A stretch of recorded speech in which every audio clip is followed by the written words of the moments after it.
We are live, and I'm back in virtual studio with Kal. Kal, how's it going today? It is going well. It's good to see you again. Glad we're having this conversation. I know we are live. Are you alive? Are we feeling alive? Well, nice Yeah, spin. The play feeling alive. on words. I can see the virtual paper in front of my eyes, live, living, and we're all of the above, right? I love it. I love Uh, it. Transcendental imagining. Kal and I think we have a good synergy in mixed metaphor, and I think we're going to see a lot of that in the show today. I mean, how else do we make a show about suffering unique? Uh, Exactly.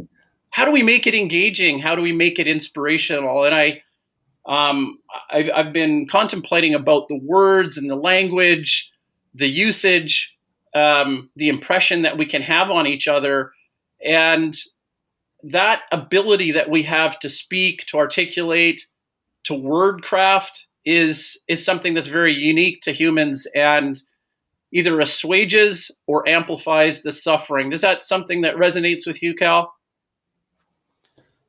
Absolutely. Using words. I mean, I've been giving a lot of attention, especially with a lot of the books that I'm reading and meditations that I'm doing, the power of words. I mean, you think of words as just, on one dimension, you're thinking of words, something you use to communicate, exactly what I'm doing right now. But not think about it, actually think about, we think in words. So the words that we're using to ourselves and the words that we're using to other people it ends up being the very things that drive us, that creates movement from where somebody is right now to where they're heading. Envisioning a better future all starts with words, how we speak about our current situation to ourselves and to the world. I think we can spend hours just talking about that topic alone, but it's a Yeah, powerful one. agreed. The way I'm framing it, I mean, Kal, you've got a rich theological background to the extent to which we've kind of only just peered into, right? I mean, you're a Jewish man, and so there's and I can't remember, was there 100% more on the just the Abrahamic traditions in general, or was there a definite focus on the Jewish side of things? Interesting. You're making a distinction like Jewish versus the all three monotheist. Oh my God. I'm Yes, gonna let you yes, say that word. yes. Abrahamic. Abraham's a little easier to say. Abrahamic. Right. And all three major religions that came from it. Monotheism. Why am I not able to say that word right now? It's the strangest thing. I've said that word a million times. But anyways, I grew up Monotheistic mono or monotheism or monotheism. Yeah. I grew up super religious. I grew up very Jewish, and I know a little bit about Christianity because I've had an affinity toward it all through my life, from being 19 years old and going to a Unitarian church, which, I don't know if that will be a good representation of Christianity, but at least it was distinctly different than going to a synagogue, and a lot of music. And I remember crying a lot going to these services. But Islam, I know nothing about other than my affinity towards Sufism and Rumi and poets like him. I actually had a conversation with a stranger last week about Sufism, and he grew up in Iran. And we started talking about different languages, and we started talking about different religions in the region. And it was super fascinating. I just realized how little I know about what happened in that region the last 2,000 years.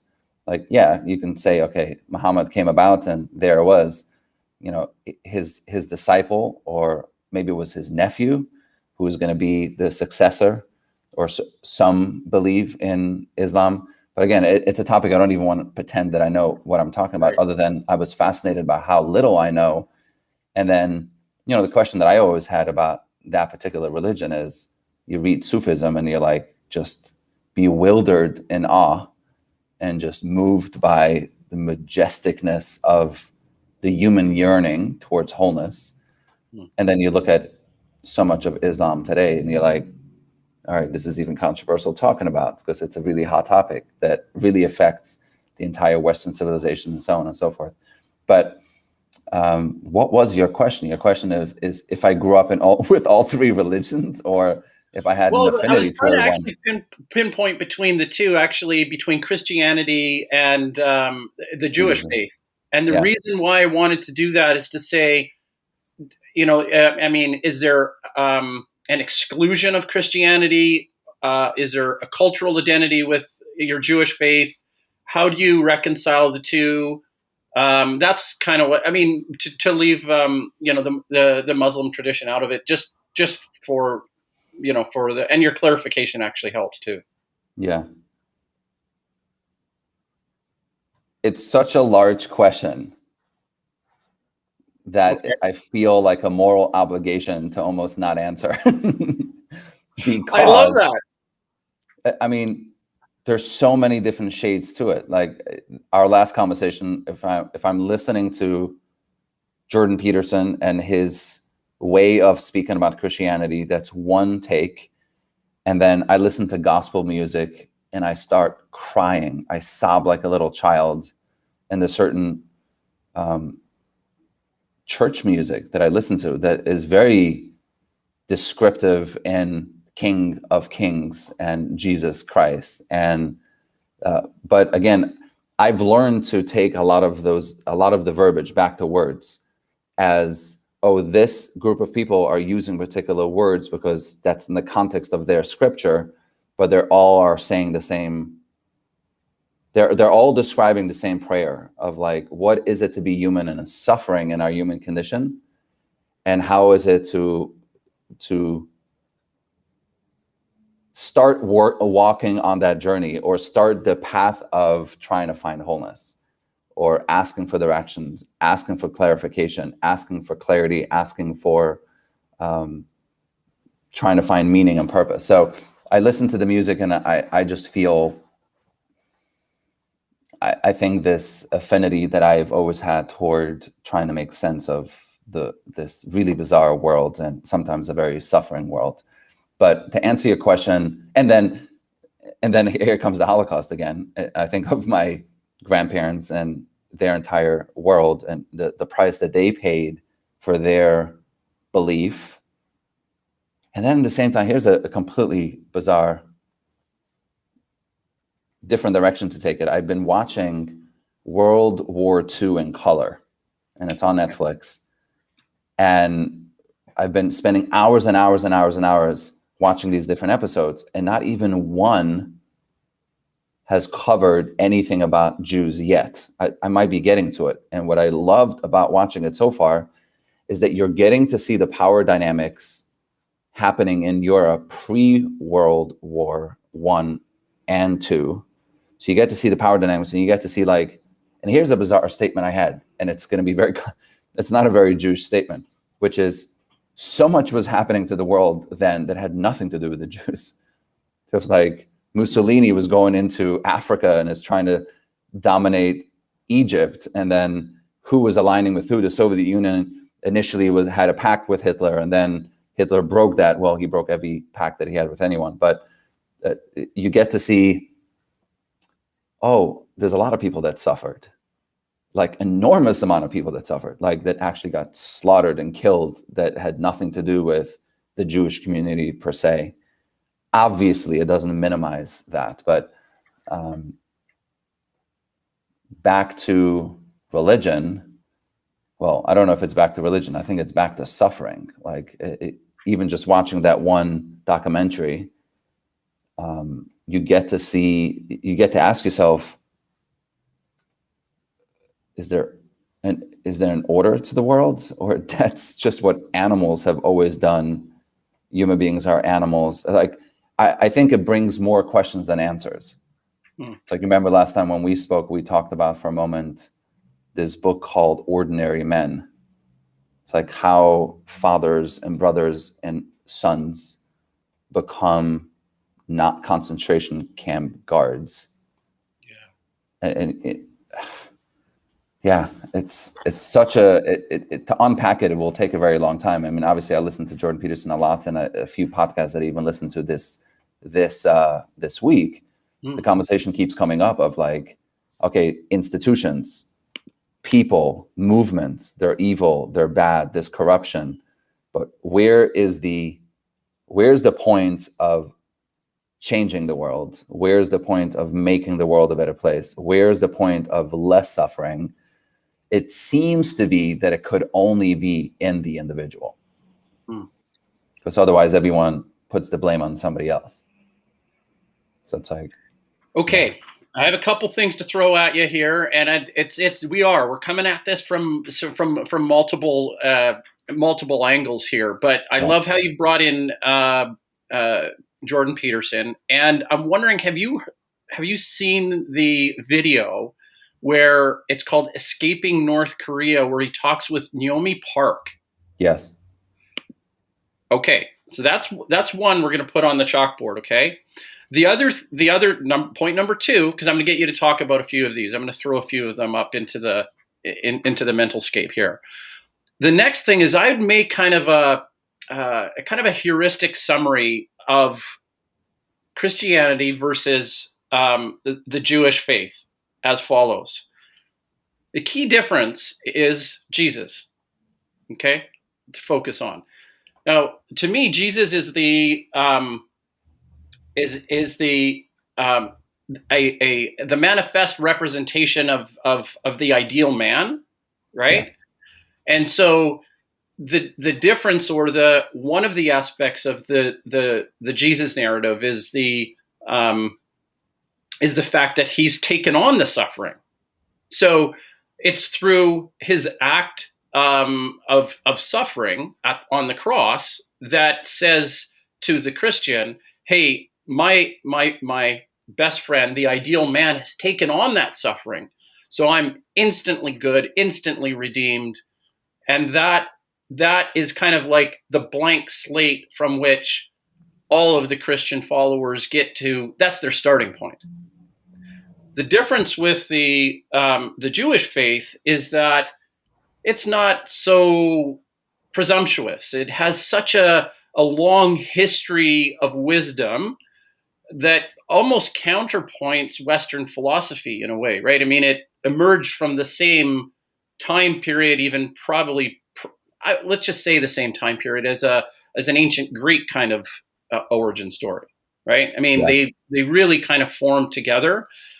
But the very interesting and unique thing about the peoples, which makes it highly relevant and cultural to this modern condition that we call society, is the fact that you have a people that still speak the language, the logos. They still speak. People don't articulate ancient Greek anymore. It's kind of been hijacked by the Platonic kind of Aristotelian, church fathers kind of thing, right? Okay, so there's two kind of things on the board there. There's the suffering of that North Korean story, and then also there's the whether or not you agree with that very broad brushstroke of a distinction between Christianity and the Jewish faith. Well, I will start with the most relevant conversation that I think people should take away from once people listen to that episode with Jordan, is he always seems to be able to bring back the point of what he'd learned from Nazi Germany, Soviet Union, and now hearing in North Korea. All of those movements begun with a virtuous, or portrayed themselves with a virtuous goal. And there usually was the goal of equality. It was usually the goal of let's transcend what we have. And in doing so, individuals gave up their rights. Individuals gave up their dignity. And now when you go into North Korea, it's one big death camp. I mean, it's one big delusional living. Like as she was describing, where there's some terms, they don't even have terms for boredom or suffering because they don't want you to think for yourself. So there's just this one big collective. Hence this bizarre, childish idiot of a leader can dominate an entire nation and dictate when you have water and when you have electricity and what we do with your organs and with your body and your soul. But the reason I'm saying all this is like all of what's happening in North Korea and all of what happened in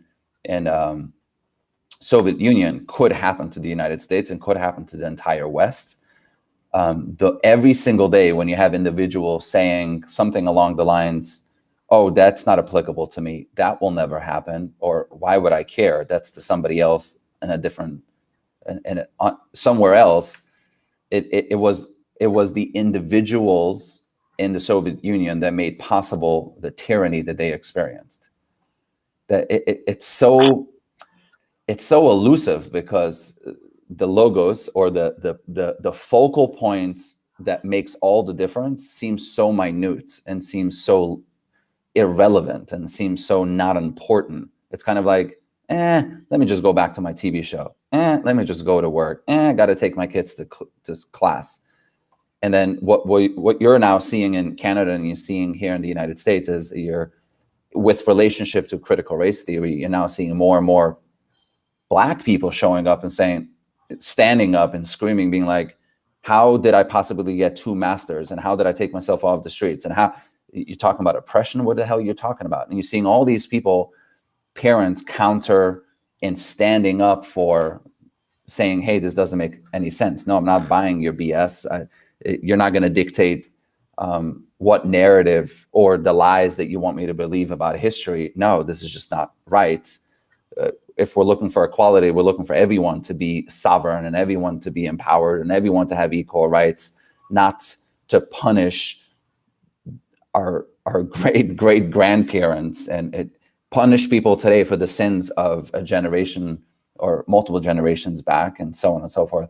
But so that's, I think, the most important point, which is what the story that she's telling about North Korea. Oh my God, like the courage that takes, it's just mind blowing. But then the painful reality of her going to Columbia University and then seeing what we're currently doing in the United States, what we're currently doing in the West. Now, there's obviously a long conversation that I'm not really qualified to have, is like, what is the conspiracy, and use the words really lightly in the sense of what's happening beyond, underneath what people are what people are seeing, visually seeing in the world, but like how the Islamic world keeps growing and their moral standing is never in question. But let's talk about our dead grandfathers, like that people are being thrown off of buildings in the Middle East for things that they would like queers for Palestine. Try to be queer in Palestine. They'll literally throw you off a building and stone you to death. But let's not think. Let's just use these leftist talking points that are completely illogical, but let's just not think. Let's just put on a pink pussy hat and just recite the dogma, the religion of the left. That, sure, it sounds very virtuous. It's like, it gives me purpose and meaning. I can go out in the streets and scream really loud. And all of that comes down to the simplification of, oh, you have not dealt with your own personal trauma. Oh, you have not dealt with your own suffering. You have not taken responsibility for your suffering, and responsibility in the context of, let me heal it. Let me love the people that hurt me. Let me transform it. Let me transcend it. Let me make the world a better place. Now that I know what the suffering could do for me, let me make sure that the next generation doesn't have it. But instead, we look outward and we just vomit it on the entire world. Again, we can talk for days on end how this conversation plays out in race and gender and sex and so on and so forth. But back to, well, a point that I've shared with a few friends lately that. Well, Kal, can I interrupt just for a minute? Because I want to really take this in an important pivot. Yeah, just please. Very, very summary was my concept of the Jesus comparison to the Judaic tradition, the Jewish tradition. Is that Is that a fair look? We don't want to. Is it fair? Is it somewhat on the right track? I think if we were talking to a Christian, they might say yes. I never understood that concept. I understand the concept of I'm suffering, I'm experiencing suffering. I'm going to take it onto myself, upon myself, to take responsibility for it, and have this be the focal point of how I refine my character in the world. Like the other day, I was at a restaurant and a homeless person came in, sat down next to me, and I kind of felt a bit uncomfortable. And I went outside, and then he followed me, and he came up to me and he's like, I'm hungry. Would you buy me food? And it took me a second to be like, what the hell you're doing? It's like everything that I have is freely given to me by the world. I went in, showed him the menu and said, pick something. And he got an iced coffee and a lunch. And I bought it for him and went up to the owners and said, don't kick him out. It's like, I'm paying for his food. And like, I could have continued in my day, but well, two things. One, how I felt after that experience was like $1 million. I was like, I want more of that. Put it in my veins. Like, oh my God. Like the humanity that it, like, but all of a sudden I thought of like, that could really be me. Like that could really be me. You just changed a few circumstances, took my logical mind away, enough trauma, enough isolation, enough loneliness. That could be me. It took me the next day to be in my meditation. I started sobbing, crying. Like I was like a little effing child on the floor, thinking the words, that's somebody's child. Like, I don't know if he has siblings, but there's one thing we can't escape. That's somebody's child. Yeah. Someone had a little baby. The child grew up, I don't know where. And now he is this smelly, long beard, lonely, homeless person that wants food. Like, think of the mother. Think of that was somebody's child. So, and that just like broke me down. But back to the conversation about Jesus, like I never understood the concept, oh, he died for our pain. He died for our suffering. One doesn't die for future suffering. Like that doesn't make sense to me. Yeah. But using it as an analog, using it as the analogy, exactly what you were saying, like he represents the ideal. Like someone hurts you, move into it. Like turn the other cheek is more like saying, try to hug him. Like, why is he hurting you? Yeah. Obviously, we're not talking about a gun or someone is like about to take advantage of somebody. We're not talking about that. But I'm like, if somebody hurts you, if they were happy, they wouldn't be hurting you. Like if they felt at home in the world, they wouldn't be doing that. So it's like, and again, does Judaism have that in its essence? Yeah, 100%.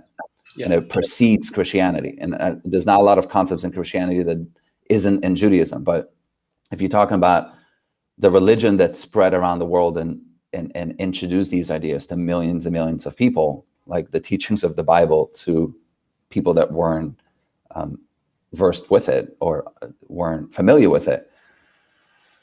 So the having died for the sins, that doesn't make sense. The concept of him replacing Judaism, that never made sense to me. I don't connect to it. It doesn't, well, and we're seeing, and here's a different concept that I really feel excited about is not resurrection, not resuscitation, the revival of religion in the West.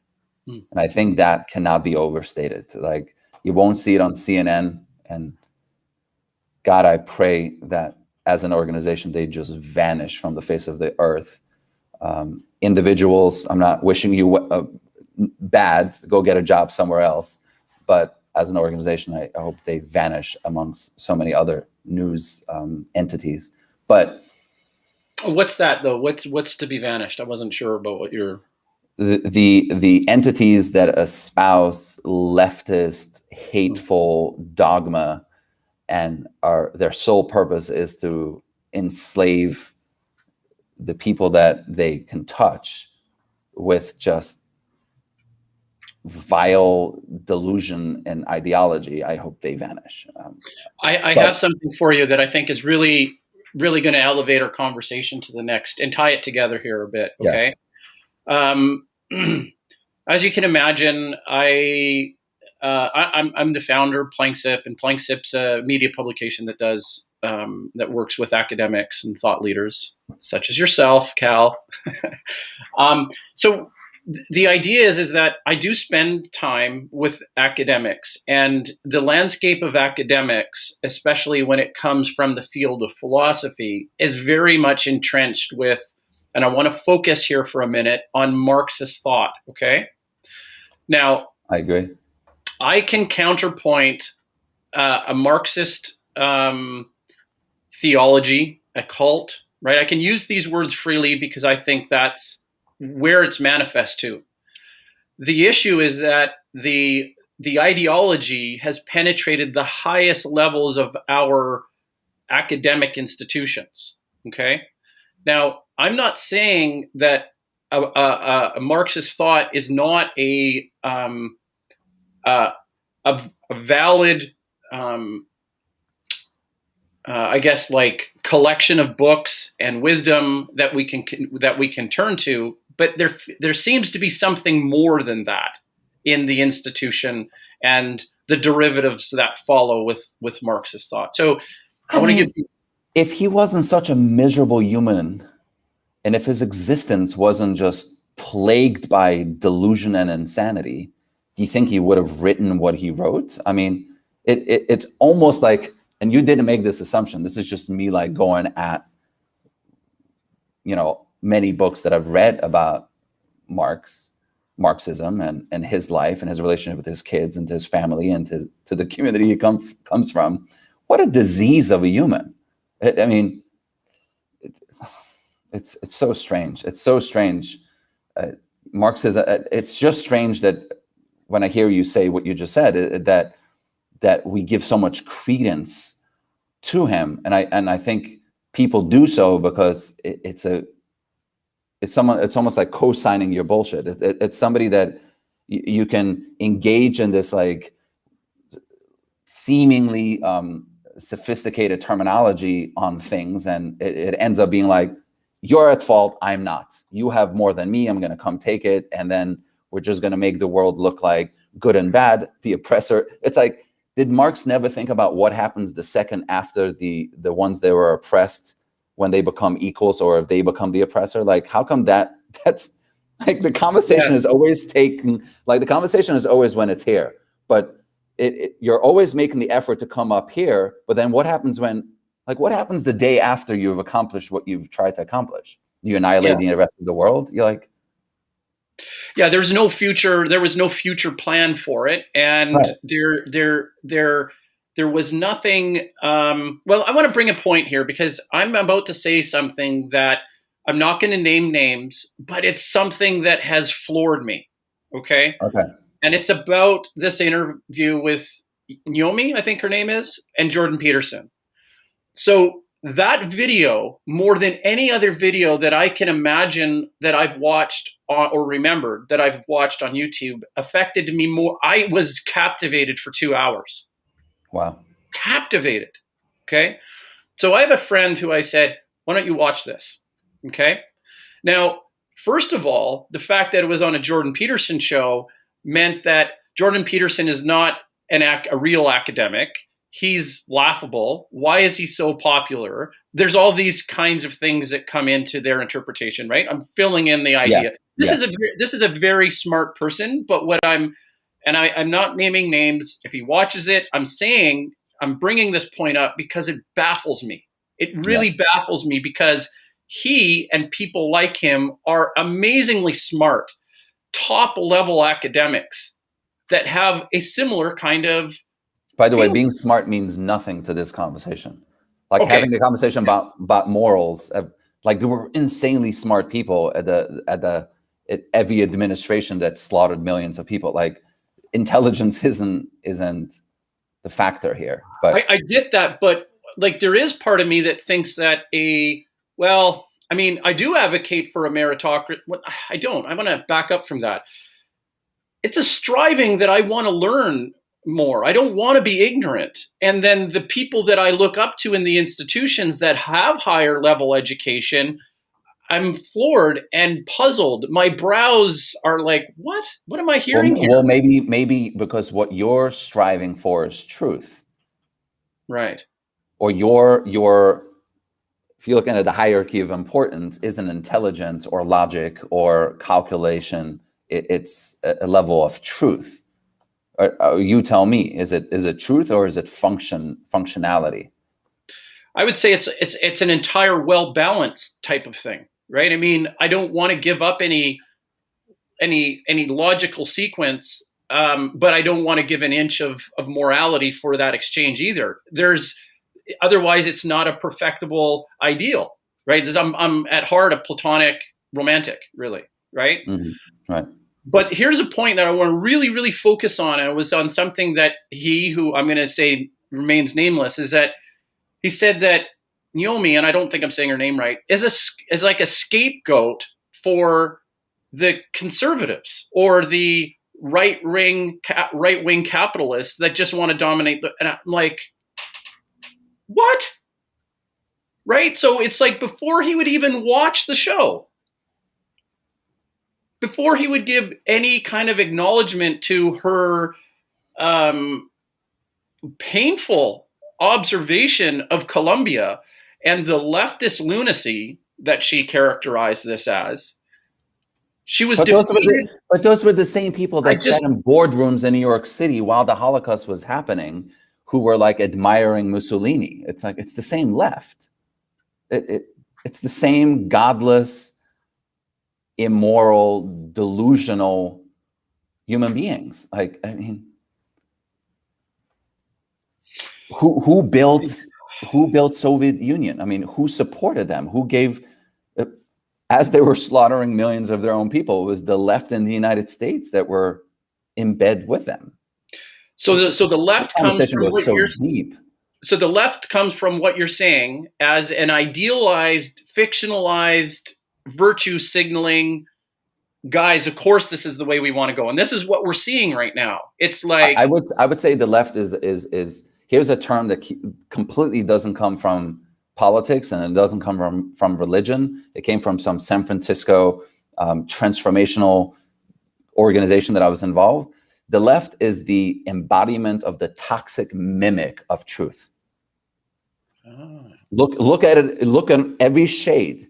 You'll have somebody who's willing to take a bullet and die for what's true.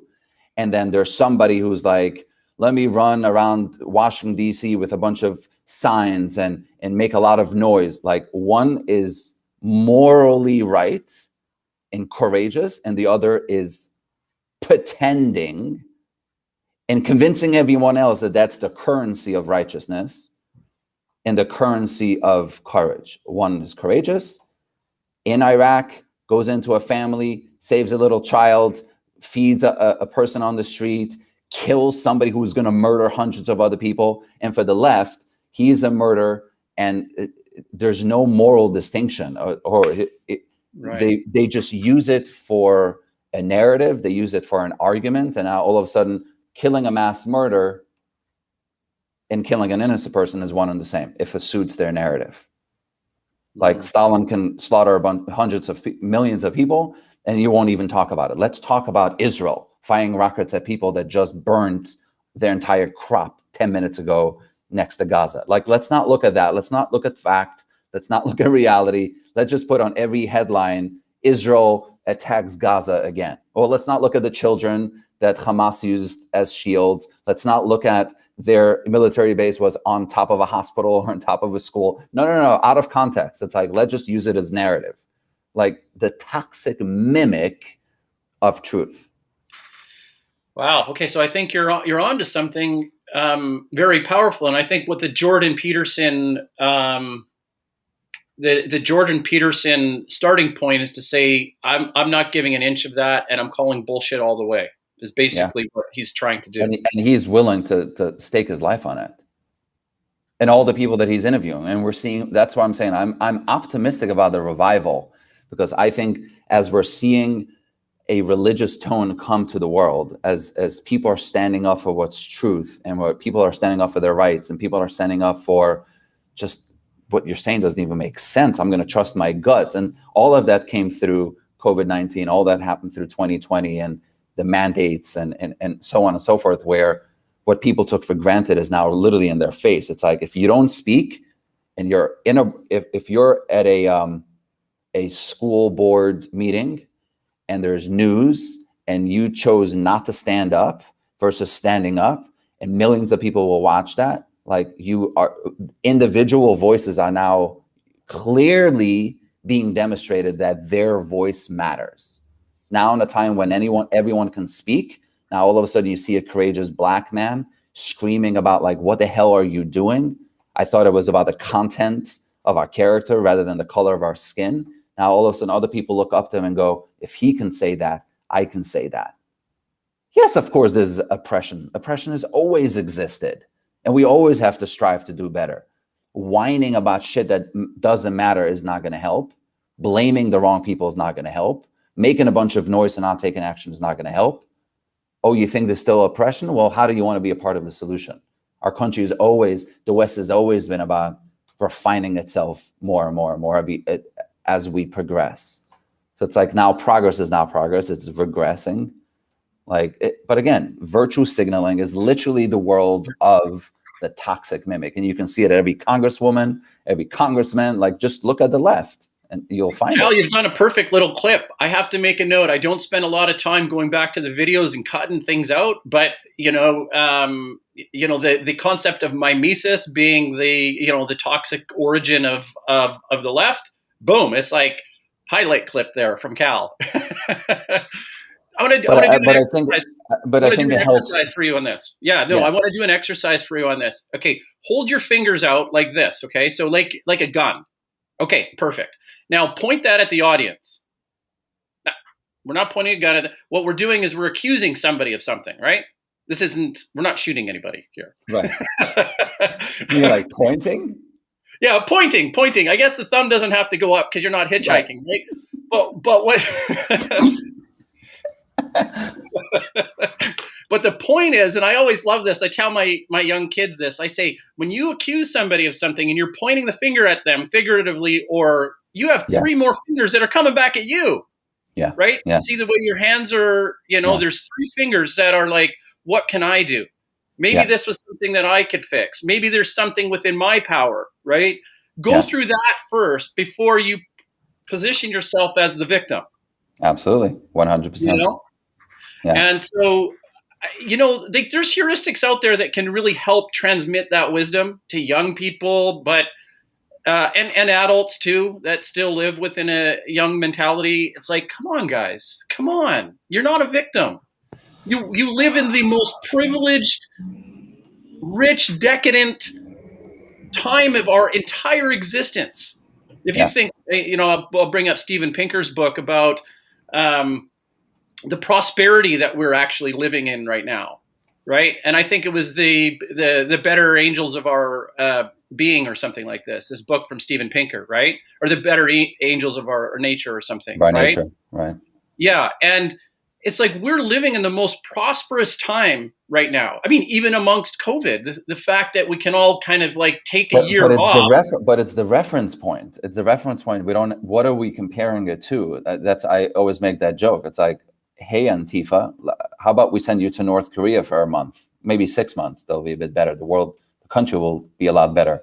Like, how about BLM? How about we send you to Russia for a few months and go make some noise over there? It's like the women's movement. How about we send you to Iran? Like, have fun over there for 6 months and let us know if you're still alive when you want to come back. So here's the thing. It's like, yes, we can lose it all. And everyone can be like, God, now that we're in our prisons, and here we are, we thought that Stalin was going to save us, and we thought Hitler was going to save us, and we thought Mussolini was going to save us, and now here we are, we're being slaughtered just like anyone else. Like, we could arrive to that. And here's the thing, like, humanity will survive. Like, do I want to go through that? Never. Or the other thing is truth. Literally, the alternative is truth. You're a whining little 16-year-old, open the damn book and study what socialism did. Open the damn book and look at statistics of what communism did. Open the damn book and figure out how to get yourself a career, or how to interact with your friends because you're feeling lonely and isolated and hurt by your, like, what is the alternative? That you destroy yourself and you're in our society and we end up in gas chambers, like, or we end up in political prisons? Yeah. I have a book that just arrived. I just have a book that arrived at from a friend of mine. Her father wrote a book, and he's a minister who has a church in Kansas City, and he is from Cuba, and he was a priest that was a religious prisoner in Cuba that the Pope helped release from, like, he asked for 1,000 priests, and I think Chavez, or I think who was in charge at the time, only released like 100 or 200, and he was one of those. So God, I wish I had it in front of me. It was the topic is suffering, but I have to look at but again, we think we're so removed from it. We're not. Like, you listen to the story, the woman from North Korea, and you look at what's happening in Venezuela, and you're looking at in Cuba, and you look at, like, we're not very far. So should the left, I don't know what the left's, like, it seems like a suicide mission. I don't know what the logic is. Only the people on the top and the most powerful on the left will benefit from this. But the alternative is truth. You find out what actually is real and what's so, or you go to your bitter end. I mean, yeah, I'll give you 2 points. I put a job posting on Planksip recently, and I was looking for somebody, and I said, in the title, it actually said social injustice. I'm playing with it a little bit. And then, of course, the description was, it was about, I'm trying to stay away from the social justice warrior, but do you know what I mean? I'm trying to, and then I clarified it in the job post, but I do like your idea, and I'm going to come up with kind of like an exploratory social media campaign that we could do. It's kind of like a little bit like a job posting, and it's in the same way it's something that if it grabbed some traction, it's kind of like tongue in cheek in a way, right? So it may actually gather some momentum. Okay, so it kind of goes like this. Let's say in an idealized sort of campaign, we could come up with, to use a round number, $100,000. Okay, so we have this $100,000 bucket, and we put an advertisement out, and we say, we're trying to get that social justice warrior to go to the places like you just mentioned, right? Like, and we'll pay you to do that. We'll pay all your summer camp in North Korea. Well, it's a little hard to get in there. I think the travel visas in North Korea are a little bit difficult. But yeah, you're on the right track, right? So, we're kind of tongue in cheek, but we have a little bit of a campaign in there, and we advertise that. We say, here's the funds. We'll pay for it. We'll send you there, and now you can advocate on behalf of humanity, not on behalf of the society that you live in for some sort of incremental position in society, right? That's not what it's about. This is about humanity, right?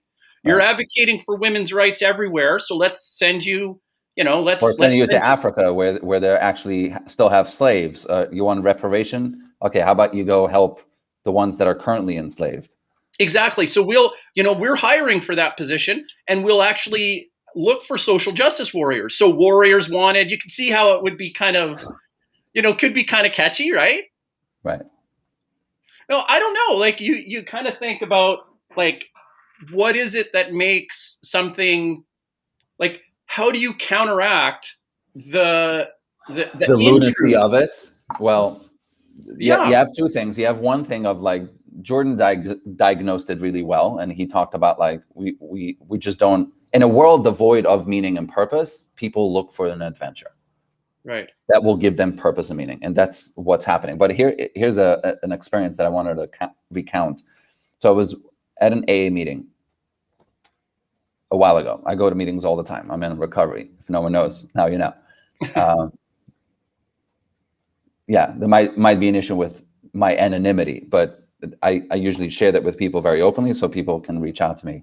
But I'm at a meeting and I noticed this woman, and it was the first time I heard somebody use the word woke. But I noticed this woman who was really timid, really uncomfortable, really awkward, early in recovery. Like you can tell she's socially uncomfortable. She doesn't really know how to interact with people.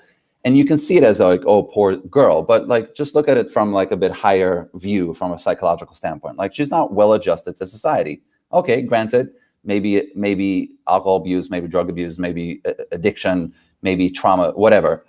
So here she is, and she goes up to the podium and she shares. I think she was celebrating a particular milestone. And then she said, da da da da da, of me being woke. And it was the first time I heard it in popular, like people that I know, like I can touch it. Like I've read about the term and on college campuses. And I thought like it was my closest, or it was one of my first, let me see if I can get this out right. It was one of my first interaction with somebody who was trying to find virtue where there wasn't virtue, trying to find, like, go fucking transform yourself. Like, go get right with yourself so you can be right with the world around you. Like, find comfort in recovering and becoming a whole person. But here was a broken person, a uncomfortable person, trying to use the word woke in the context of like, let me feel better about myself and the world around me. And it was like, it was my first time of interacting with that concept of like, how, like, in this particular room at a meeting, the goal is to awaken, meaning I have resentment. Let me take responsibility and get rid of it. I have fear. Let me face it and deal with it. I have people that I've hurt. Let me go make my amends.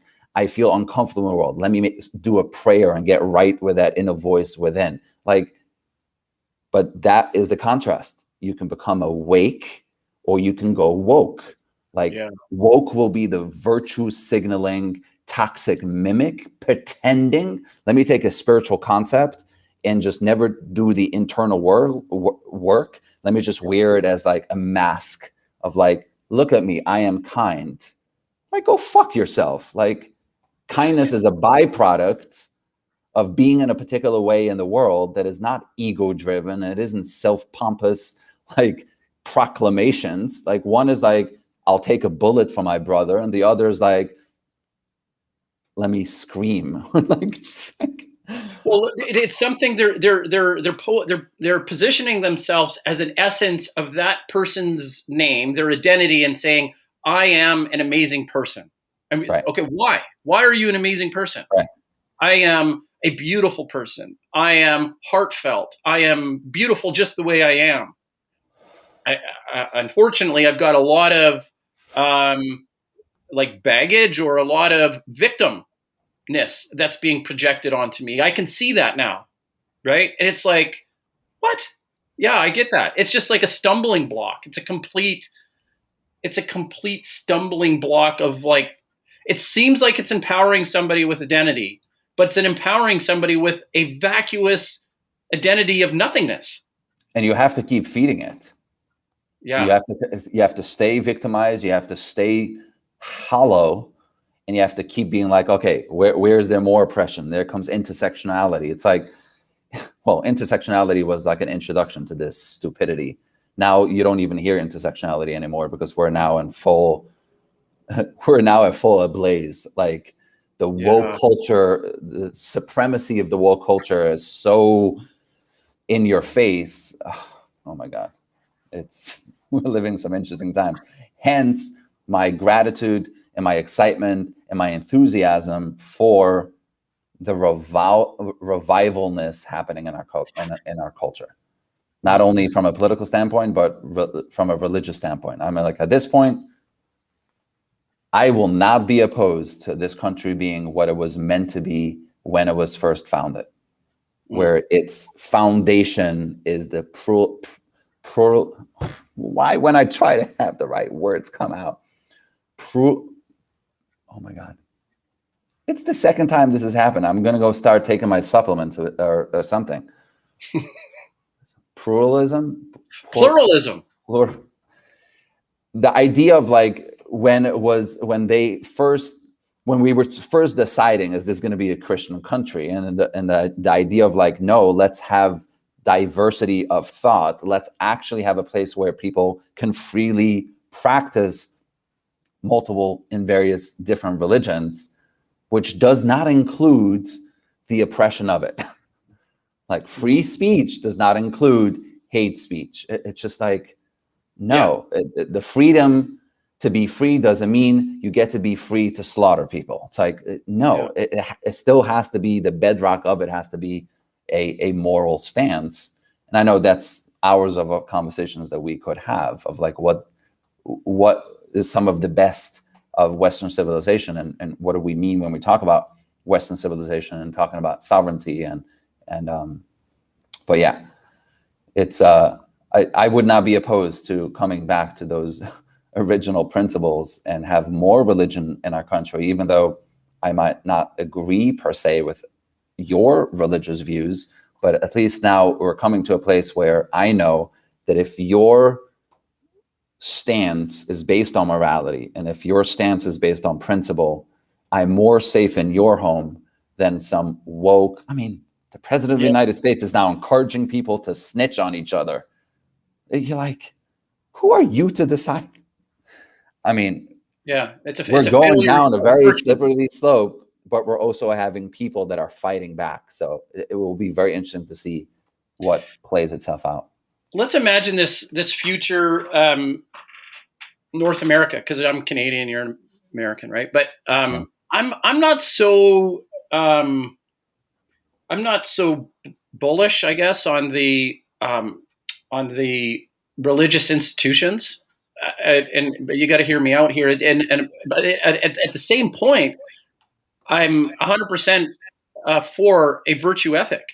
And as a philosopher, I spend a lot of time, and I can use the word spiritually, exploring literature and learning and talking about ethics.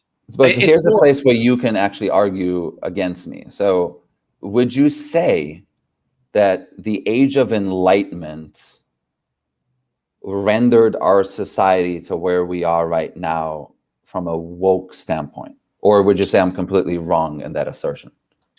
I think it's an oversimplification, because woke is definitely a byproduct of that Enlightenment tradition. Of moral relativism, which meant moving away from religion, moving away from absolutes, moving away from morality.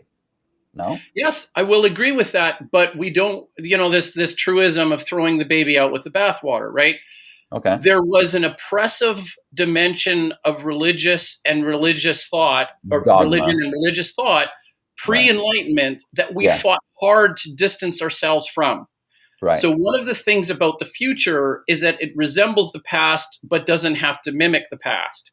Correct. So what I imagine is that there can be a very secular but spiritually connected. And if we say, well, what does spiritually connected mean? Is it mythical? Is it imagined? Is it virtue-based? Sure, I agree with all of that. But from somebody who is predominantly secular, I'm not a byproduct of the devil or a manifestation of anything to do with wokeness, right? And I think that the idea of opening our hearts and accepting our own faults, creating friends and building relationships is all we have.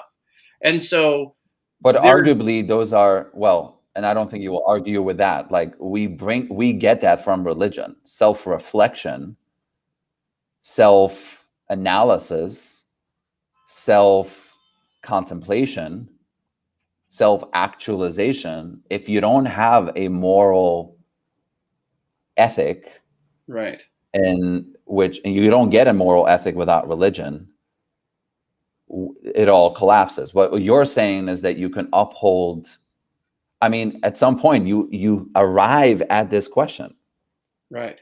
Moral relativism, moral absolutism, and how could I even speak morality explain morality, understand morality, what is the context to morality without religion? And then you go to the next question, like, what is religion? Is it a top-down, bottom-up? Is it the collective? Is it history? Is it our ideal? Is it actually given to humanity? And if it wasn't given from an external, let's say, or even from an internal, but if it wasn't bestowed on us, would we have arrived at those same conclusions? And here is where you start the conversation about morality and religion. But it's a worthwhile conversation to have while you're cleaning your room, while you're treating your neighbor with kindness, while you're making society a better place. But this is the actual conversation. The entire woke world is just a bunch of cocaine and heroin of virtue signaling. That's all it is. Yeah, I'm trying to make it really specific to my situation, because I want to get to a point where I can say, yeah, I'm on board. And what Kal's saying it makes 100%. So let's do it this way. We have North American, and I'm going to exclude Mexico just from the standpoint that I'm in Canada, you're in the United States. Let's draw a center line right down the middle of Canada and the US, okay? We have an East Coast and a West Coast. Now, on the East Coast or West Coast, doesn't matter. It's going to be religious. On the opposite side, it's just whatever, okay? So if you want to join let's just call it the West Coast Club, you have to go over to, you have to pick some sort of religion, some sort of virtue, or sorry, some sort of, something that's anchored in an ethical system, right? Right.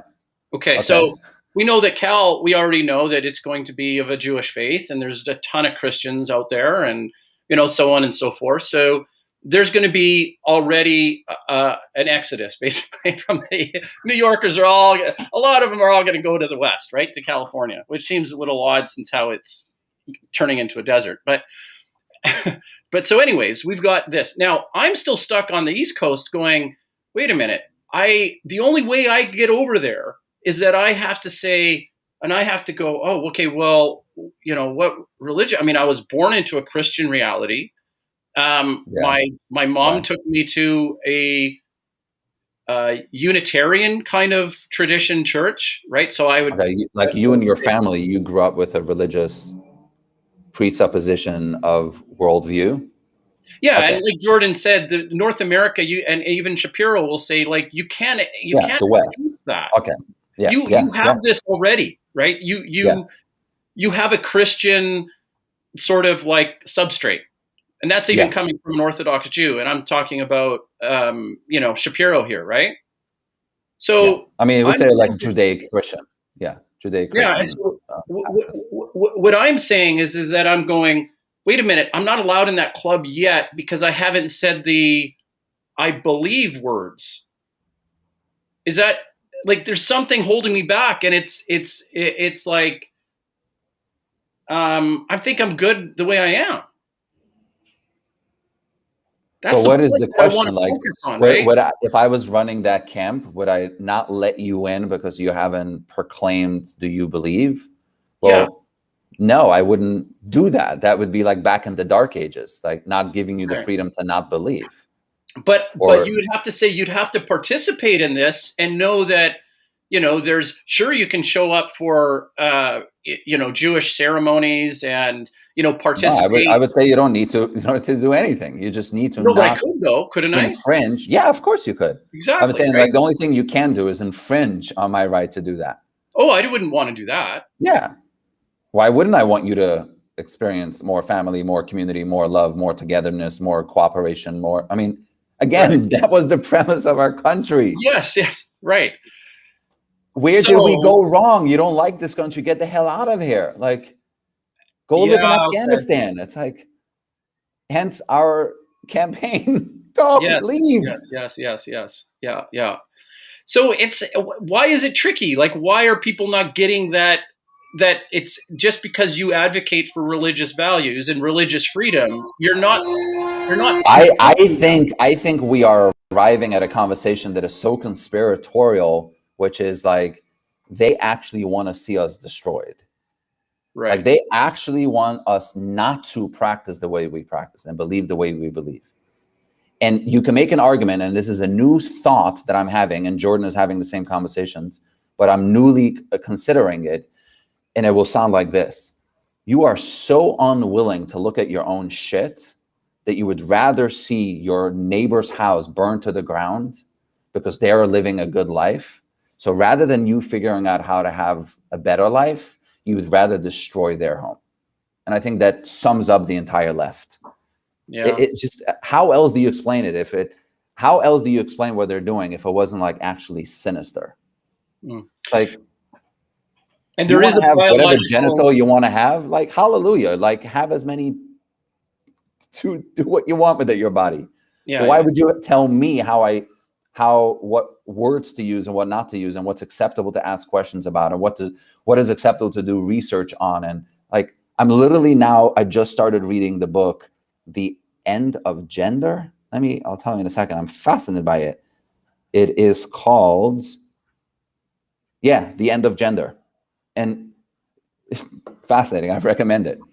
She kind of goes into this whole like gender, transgender conversation. It's like, it's a very bizarre world. Like it's kind of like saying you will find peace of mind when you have extricated all this hate and all this indifference and all this feeling awkward in the world and feeling oppressed by your nature. So there's almost like, the more I engage in these activities, these social justice activities, maybe at some point I will extricate it enough where I will find peace of mind. That's almost like, it feels like that's their premise. And then what you find is that the more crack you put into you, the more victim you are, and the more you're blaming the world, the more you can get rid of this thing. So the more you want to engage in activism. And you're like, just shut up, be quiet, sit down, go to therapy. I don't know what, like, do whatever you need to do. Get on your knees, start praying, go into a 12-step group. Like, I don't know. Clean up your room. May you find grace. Yeah. Like, start with brushing your teeth. Yeah, no kidding. Yeah.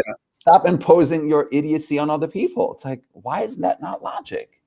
Yeah. Okay, so Kal, here's a little bit of a checkpoint. We're a full hour into the deal, 15 minutes past the hour. Do we want to wrap it up with some closing comments, or do we want to keep going? I think we should wrap it up. Okay. So we covered a lot. I think it's such a fascinating topic that I think we can come back to it again and again. And so we did talk about suffering on more of a societal level. We didn't really spend a lot of time on individual suffering, but of course you can see how that proximal and distal relationship can actually work. There can be a whole series of recordings about the suffering of Kal on a day-to-day, or there could be a whole series on it about society. And I think that the possibility for future conversations are great. So I really hope everybody can continue to tune in, and I'll do my best. With closing comments is, I think this is an experiment that's so easy to do. Like, you're suffering, find somebody to help. You're suffering, you feel lonely, find a damn homeless person to feed. Like, you feel uncomfortable in your own identity, what can you do in your life to better your existence? And all of a sudden you will find, if you did this as an experiment, one would find that taking responsibility for self, my own suffering, changes my perspective, and all of a sudden I see something more kinder in the world. It's like, how is that not self-evident? And it's this experiment. Anyone can do it anytime. Yep. Clean up your world, take a bit more responsibility, be kinder to the people around you, and all of a sudden you're like, maybe there's hope in this world. You think? Yeah, maybe. And if we collectively do that, the world will be a damn better place. Nicely said. Thanks everybody for tuning in, and that's Kal for you. We're going to bring him back next week as well. Thank you, sir. Thanks, guys.